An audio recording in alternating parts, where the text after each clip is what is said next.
Deadman Annihilation is going to be the best Deadman mode ever for new players, because it finally removes the rank 1 reason people quit, the bank raid. In every previous DMM, if you died, a PKer got a key to your bank and took your 10 most valuable items. For a new player, that usually meant losing their entire progress in one go. In Annihilation, that mechanic is officially deleted. There is no more bank keys. So let's take a look at the blog and see all the changes coming into Deadman mode. So we're going to look at the most important ones, which first of all, here there's a small line about it, which is the bank keys are now removed, which means as long as you bank your valuable drops, you will not be losing them. So anything you bring with you is what you risk and nothing more. That is a huge change for casual players. The next big change we're going to look at is the sigils. So if we scroll around in the blog, we'll find them. And here, the sigils are in 3 categories. There's the permanent sigils. You can unlock any amount of these you want and have them all active at once. If you unlock this sigil, it will be active for as long as you play the season, until next time. If you unlock an attuned sigil, you may only have 3 of these active at a time. This is where the strong PvP sigils come into play. And then you have the toggle sigils, which are sigils with a huge upside and maybe a minor downside in some situations, which is why you can toggle them and they will be active once they're toggled and not active when you toggle them off. They are also unlimited. You can have all of them at one time. And then there are quest lamps you can unlock, so you don't have to do quests. You will not be able to unlock every quest, but you can unlock most of them. Well, how do you unlock these things? Let's take a look. You use skull points. So what are skull points? Skull points are very similar to how you play leagues and get league points. By just playing the game mode, you will be getting them. You can do breaches, which is like monster spawning events that happen 3 times a day. You can just gain levels. Any level you get will give you a certain amount of points. You can get any collection log entry. There's a lot of collection logs that are easy to get. They will get you easy points. You can do clues, and there's a clue relic that is insane. So if you want to do clues, make sure you look at that clue relic. And then there's achievement diaries. For example, if you take a spirit tree, which you start with unlocked, if all you do is start, go to Varrock, use the spirit tree to Grand Stronghold or Tree Gnome Stronghold, you'll be completing a Varrock medium task and a Western Elite medium task. So that is 50 points right there. The combat achievements have these points distributions, and then there's boss kills, which will give you your first boss gives 5 times these. So if you kill Abyssal Sire once, you get 100 points.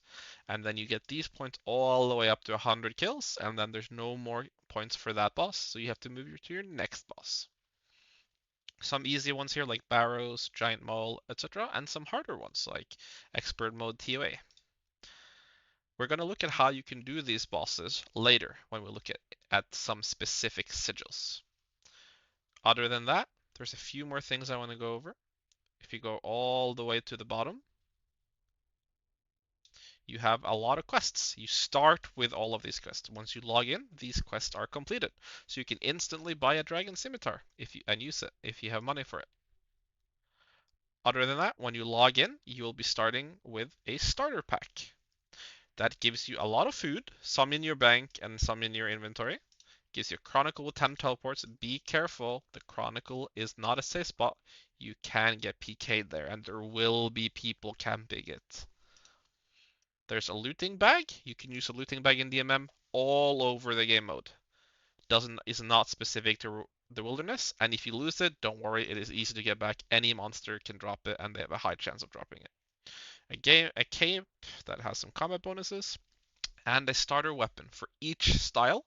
So you don't have to go and buy a weapon. You can use the starter weapon immediately once you log in, and some defense here. And then you start with Fairy Rings unlocked and a Drayman Staff. If you lose the Drayman Staff, It says in this blog how you can reclaim them. So the next thing I want to take a look at is the sigils. Some specific ones. We're not going to go over them. I will link the blog down below in the description if you want to have a look at all of the sigils. For example, you have Devotion. This is a toggle, so if you buy it, you can have it on all the time, or you can turn it off if you don't want it anymore. It means dropped bones and ashes are automatically buried and scattered, and gives you 200% more prayer.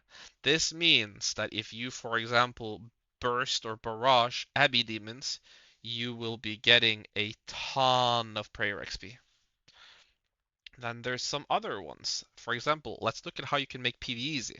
You can make melee weapons, ranged weapons, magic weapons 4-tick. That is insane for things like the Fang. Other than that, you can also have two ones I'm going to show you which are insane. They are further up here. Let's just find them. They're permanent and then they're expensive, so they're at the bottom of the permanence. You have meticulousness. 75% accuracy in all styles against NPCs, so it does not work in PvP.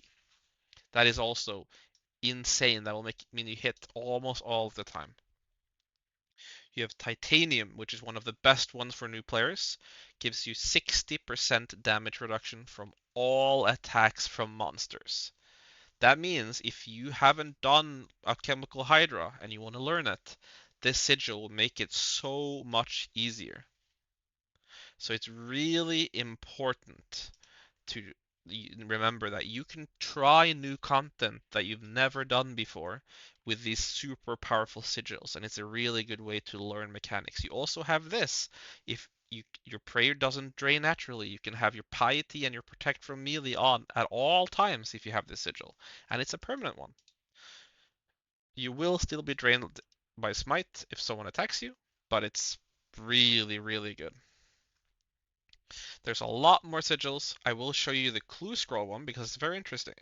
Clue scrolls drop 3 times more often, and then if you complete a step, there's a 75% chance that the clue will be completed.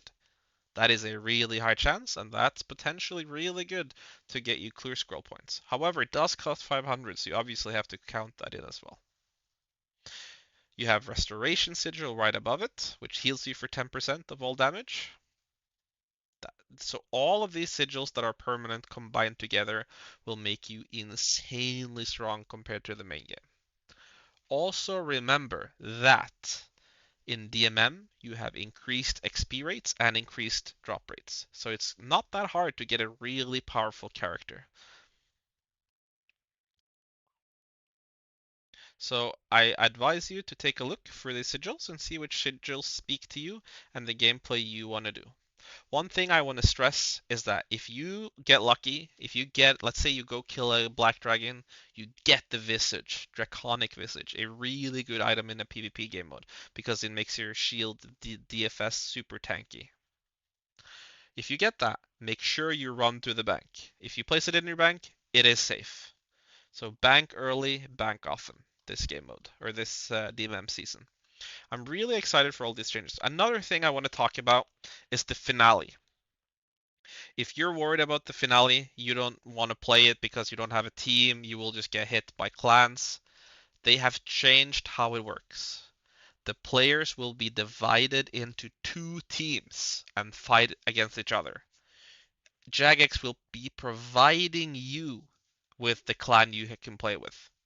So I really advise you to build up an account over these 3 weeks that the season is live for and have fun in the finale with a really cool finale where you just get spawned into a team and you fight together.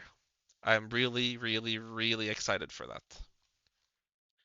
So that was all the changes I want to go over. However, as you can see, I'm going to scroll through it now. The blog is very large. There is a lot of text here, a lot of changes. So if you are interested in anything else, make sure you look at the blog. Now, are you going to play DMM? I would love to hear from you in the comment section. I would also love to hear which changes you are the most excited about. Thank you for watching, and that was all I was gone over. So I hope you have fun and good luck in the DMM season. And I hope to see you in the next video. Goodbye.